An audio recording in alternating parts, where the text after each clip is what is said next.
Civics अध्याय 4 लोकतांत्रिक सरकार के मुख्य तत्व।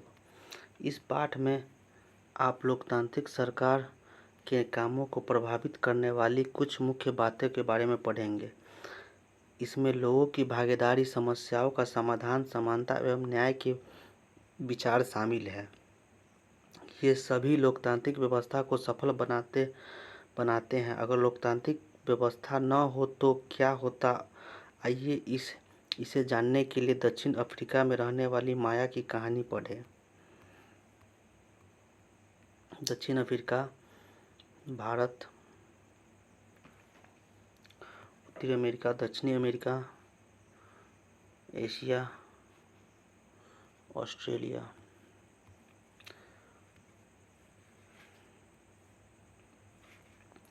दक्षिण अफ्रीका एक ऐसा देश है जहाँ कई प्रजातियों के लोग रहते हैं। श्वेत, गोरे, अश्वेत, काले और जिनकी त्वचा का रंग सांवला है जैसे भारतीय। जोहान्सबर्ग में रहने वाली 11 वर्ष की दक्षिण अफ्रीकी लड़की माया नायडू एक दिन पुराने बक्से की सफाई करने में अपनी मां की मदद कर रही थी। उसे एक रजिस्टर यानी स्क्रैप बुक मिला जो अखबार को कतरनों और तस्वीरों से भरा हुआ था। उसमें एक 15 साल के स्कूल जाने वाले लड़के की बहुत सारी तस्वीरें थी। माया ने जब उस लड़के के बारे में अपनी माँ से पूछा तो उसे पता चला कि उसका नाम था हेक्टर पीटरसन। उसको पुलिस ने गोली मार दी थी। माया को बड़ा झटका लगा। उसने पूछा, क्यों?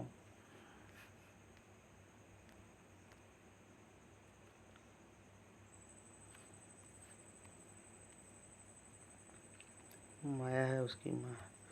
माया की माँ ने समझाया कि दक्षिण अफ्रीका पहले रंग भेद कानून से शासित था। रंग भेद का मतलब त्वचा, चमड़ी के रंग के आधार पर भेदभाव करना। दक्षिण अफ्रीका की प्रजातियां इसी आधार पर अलग अलग समूहों में बटी हुई थी। वहाँ के कानून के मुताबिक श्वेत, अश्वेत, भारतीय एवं अन्य प्रजातियों को एक दूसरे से संबंधित बनाने की इजाज़त नहीं थी। संबंध बनाने विभिन्न प्रजातियों के लोग न तो एक दूसरे को आसपास रह सकते थे और न ही आम सुविधाओं को इस्तेमाल कर सकते थे। माया को अपने कानून पर विश्वास नहीं हो रहा था। रंग भेद कानून के तहत जिस तरह का जीवन था उसके बारे में बताते हुए माया की माँ की आवाज़ में बड़ा गुस्सा था। उन्होंने बताया कि श्वेत और अश्वेत लोगों के अस्पताल अलग अलग होते थे और अस्पताल की गाड़ियाँ भी। श्वेत लोगों के लिए जो अस्पताल की गाड़ियाँ थी वे ज़रूरत के सामानों से सुसज्जित होती थी, जबकि अश्वेत लोगों के लिए जो गाड़ियाँ थी उनमें सुविधाएं उपलब्ध नहीं थी। उनके लिए रेल एवं बसें अलग होती थी। यहाँ तक कि श्वेत और अश्वेत लोगों के लिए बस स्टैंड भी अलग होते थे।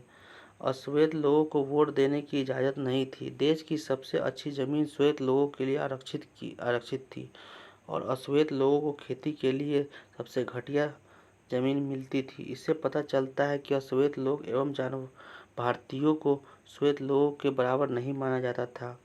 उनके साथ भेदभाव किया जाता था। दक्षिण पश्चिम हिस्से में एक शहर था, सोवेटो, जहाँ सिर्फ अश्वेत लोग ही रहते थे। हेक्टर पीटरसन वहीं रहता था। वहाँ के श्वेत लोग अफ्रीकांस भाषा बोलते थे। हेक्टर और स्कूल के अन्य विद्यार्थियों पर इस भाषा को सीखने के लिए जोर डाला जा रहा था, जबकि वे अपनी भाषा जुलू सीखना चाहते थे। हेक्टर अपने सहपाठियों के साथ मिलकर अफ्रीकांस सीखने का विरोध कर रहा था। दक्षिण अफ्रीका की पुलिस ने विरोध करने वाले इन लोगों को बड़ी बेरहमी से पीटा और भीड़ पर गोलियां बरसाई। उसमें एक गोली हेक्टर को लगी और वह मारा गया। 16 जून 1976 की घटना है। अफ्रीकी राष्ट्रीय कांग्रेस और उनके जाने माने नेता नेल्सन मंडेला ने रंग भेद के खिलाफ बहुत लंबे समय तक संघर्ष किया। अंततः 1994 में उन्हें सफलता मिली और दक्षिण अफ्रीका एक लोकतांत्रिक देश बन गया। तब से सभी प्रजातियों के लोग को बराबर माना जाने लगा।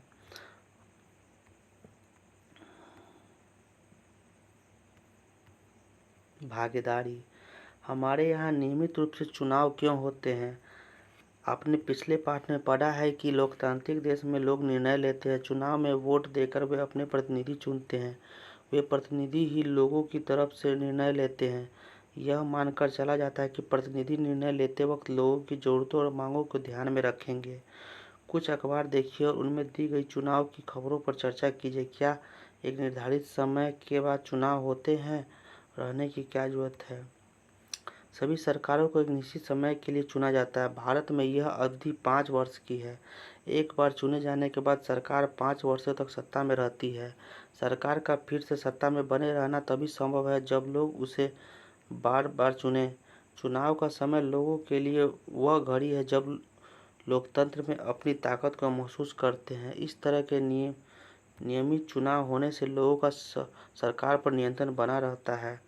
भागीदारी और अन्य तरीके। चुनाव 5 वर्ष में एक बार होता है। वोट देने के अलावा लोकतांत्रिक सरकार के निर्णयों और नीतियों में लोगों का भाग लेना और भी कई तरीके हैं। लोग सरकार के कार्यों में रुचि लेकर और उनकी आलोचना करके भी अपनी भागीदारी निभाते हैं। यहाँ पर सहमति या असहमति प्रकट की जा रही है। हाल बुरा नहीं है, जरूर पास के किसी गांव में नल से पानी आ रहा होगा।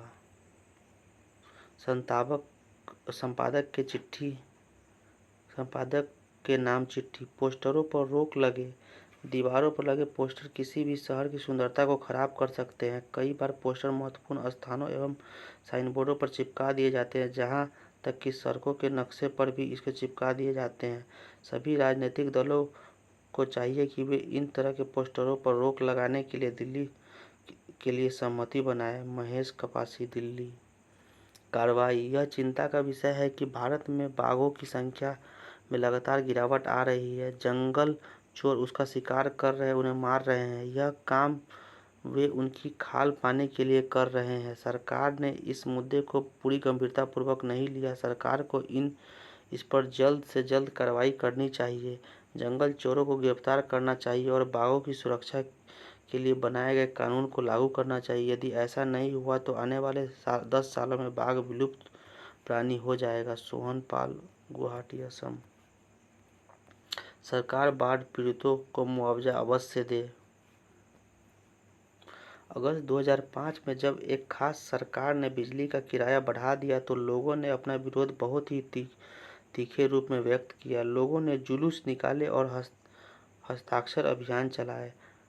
सरकार ने अपने निर्णय के बचाव में तर्क दिए, लोगों को समझाने की कोशिश की, लेकिन अंततः उसे लोगों की मांग माननी पड़ी और बिजली के बढ़ाए गए दामों को घटाना पड़ा। सरकार को अपना निर्णय बदलना पड़ा क्योंकि वह आम जनता के प्रति जिम्मेदार है। ऐसे कई तरीके हैं जिसके द्वारा लोग अपनी राय व्यक्त कर सकते हैं और सरकार को यह समझा सकते हैं कि उसे क्या कार्रवाई करनी चाहिए।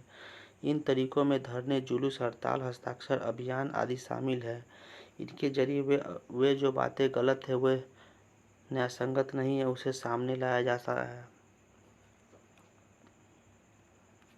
अखबार, पत्रिकाएं एवं टेलीविज़न भी जनता के से जुड़े मुद्दों और सरकार की जिम्मेदारियों पर चर्चा करने में महत्वपूर्ण भूमिका निभाते हैं। जहां यह सच है कि लोकतंत्र लोगों की भागीदारी को मौका देता है, वहीं यह भी सच है कि सभी वर्ग के लोगों को यह मौका नहीं मिल पाता। लोगों के लिए भागीदारी का एक अन्य तरीका यह भी है कि वे आंदोलन करें, जो सरकार और उसके काम करने में दो तरीके को चुनौती देती है। दलितों, आदिवासियों, अल्पसंख्यकों, महिलाओं एवं अन्य लोगों की भागीदारी अक्सर इन आंदोलनों के जरिए ही हो पाती है।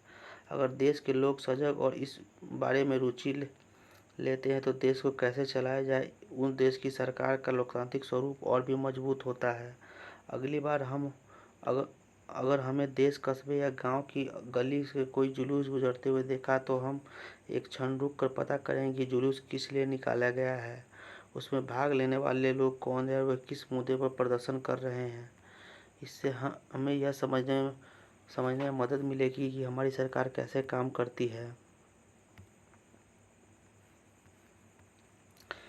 विवादों का समाधान। आपने माया की कहानी में पढ़ा कि कैसे विवादों का समस्याओं के समाधान के लिए कई बार हिंसा का प्रयोग किया जाता है। ऐसा इसलिए होता है कि एक समूह यह मान लेता है कि दूसरे समूह का विरोध करने से रोकने के लिए बल का इस्तेमाल करना उचित है। माया की कहानी को दोबारा पढ़िए कि आपको क्या लगता है कि पुलिस द्वारा की गई हेक्टर की हत्या को रोका जा सकता था? कैसे? विवाद तब उभरता है जब विभिन्न संस्कृति, धर्मों और क्षेत्रों और आर्थिक पृष्ठभूमियों के लोग एक दूसरे के साथ तालमेल नहीं बिठा पाते। ऐसा तब होता है कि जब कुछ लोगों को लगता है कि उनके साथ भेदभाव किया जा रहा है। लोग अपने विवादों को खत्म करने के लिए हिंसात्मक तरीके अपनाते हैं, जिससे अन्य लोगों में भय और असुरक्षा की भावना फैलती है। सरकार की यह जिम्मेदारी होती है कि वह विवादों का समाधान करे। आइए अपने समाज में कुछ विवादों के बारे में पढ़ें और समझें कि सरकार उनके समाधान में क्या भूमिका निभाती है। धार्मिक जुलूस और उत्सव कई बार समस्या का कारण बनते हैं। उदाहरण के लिए, धार्मिक जुलूस किस रास्ते पर निकले, यही कई बार विवाद का कारण बन जाता है। कई बार हिंसा भड़काने का खतरा रहता है। कभी कभी जुलूस के लोग उत्तेजित हो जाते हैं। कभी लोग जुलूस पर पत्थर फेंकने या उसे रोकने की कोशिश कर सकते हैं। सरकार, खासकर पुलिस, ऐसे मौके पर बहुत ही महत्वपूर्ण भूमिका निभाती है। पुलिस की जिम्मेदारी यह सुनिश्चित करनी होती है कि आपस में टकराव की स्थिति न पैदा हो, हिंसा न भड़के। वह सभी पक्षों को एक जगह बिठाकर बात करवाती है ताकि विवाद का समाधान निकल सके। भारतीय संविधान में बुनियादी नियम और कानून दिए गए हैं। ये कानून सरकार और लोगों के लिए सबको इनको मानना पड़ता है। विवादों का समाधान इन्हीं कानूनों के आधार पर होता है। नदियाँ भी कई बार विवाद का कारण बन जाती है। कुछ नदियाँ एक से अधिक राज्यों से होकर बहती है। जिन राज्यों से नदियाँ गुजरती है उनके बीच में नदी पानी का बंटवारा विवाद का कारण बन जाता है। उदाहरण के लिए, आपने कर्नाटक और तमिलनाडु के बीच कावेरी नदी के पानी को लेकर चल रहे विवाद के बारे में सुना होगा। कर्नाटक के कृष्णा राजा सागर बांध में भरा हुआ पानी कई जिलों में सिंचाई के काम में आता है। इस पानी में बेंगलुरु शहर की जरूरतों को भी पूरा होता है। तमिलनाडु में मेंटूर बांध में भरे हुए इसी नदी के पानी से राज्य के डेल्टा क्षेत्र में सिंचाई होती है।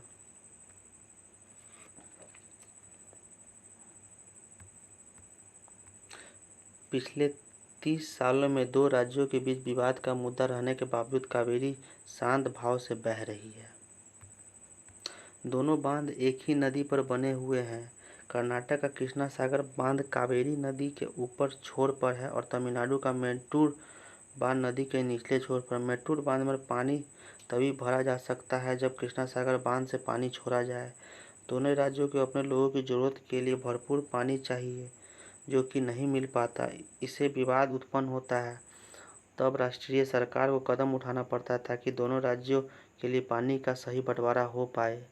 समानता एवं न्याय लोकतांत्रिक सरकार के मुख्य विचारों में से एक है उनका न्याय और समानता के प्रति वचनबद्ध होना। न्याय एवं समानता को एक दूसरे से अलग नहीं किया जा सकता। माया की कहानी में सरकार ने क्या इस विचार का समर्थन किया था कि सभी लोग बराबर हैं? डॉक्टर अंबेडकर की कहानी क्या अस्पृश्यता के व्यवहार से समानता के विचार को ठेस पहुंची? अस्पृश्यता यानी छुआछूत की प्रथा पर अब कानून द्वारा रोक लगा दी गई है। लंबे समय तक दलित लोगों की शिक्षा, स्वास्थ्य एवं यातायात की सुविधाओं से वंचित रखा गया। पहले हालत यह थी कि उन्हें सार्वजनिक मंदिरों में घुसने तक नहीं दिया जाता था। डॉक्टर अंबेडकर, जिनके बारे में आपने पहले पढ़ा, और कई अन्य लोगों से जोर देकर यह प्रथा अमानवीय है। न्याय तभी प्राप्त हो सकता है जब लोगों के साथ बराबरी का व्यवहार हो। सरकार भी समानता और न्याय की जरूरत को पहचानती है और उन समूहों के लिए विशेष प्रावधान करती है जो समाज में अब भी बराबर नहीं माने जा रहे हैं। जैसे हमारे समाज में यह आम प्रवृत्ति है कि लोग लड़कों की देखभाल लड़की से ज़्यादा करते हैं। इसका मतलब है कि समाज लड़कियों को उतना महत्व नहीं देता जितना लड़कों को देता है। यह धारणा गलत एवं अन्यायपूर्ण है। इसे दूर करने के लिए सरकार ने कुछ कदम उठाए। सरकार ने कुछ विशेष प्रावधान किए जिससे लड़कियां अपने साथ होने वाले अन्याय को छुटकारा पा सकेंगी। उदाहरण स्वरूप, सरकारी स्कूल और कॉलेजों में लड़कियों की फीस या कम करने का प्रावधान किया गया है। आपके अनुसार फीस घटा देने से लड़कियों को स्कूल में जाने की कैसे मदद मिलेगी? क्या आपने किसी के साथ कोई भेदभाव होते देखा? उदाहरण देकर समझाइए। इस स्थिति में आप आपने उसकी मदद क्या की? क्या अन्य लोग भी आपसे सहमत हैं? जो लोग भेदभाव कर रहे हैं उन्हें आपने कैसे समझाया?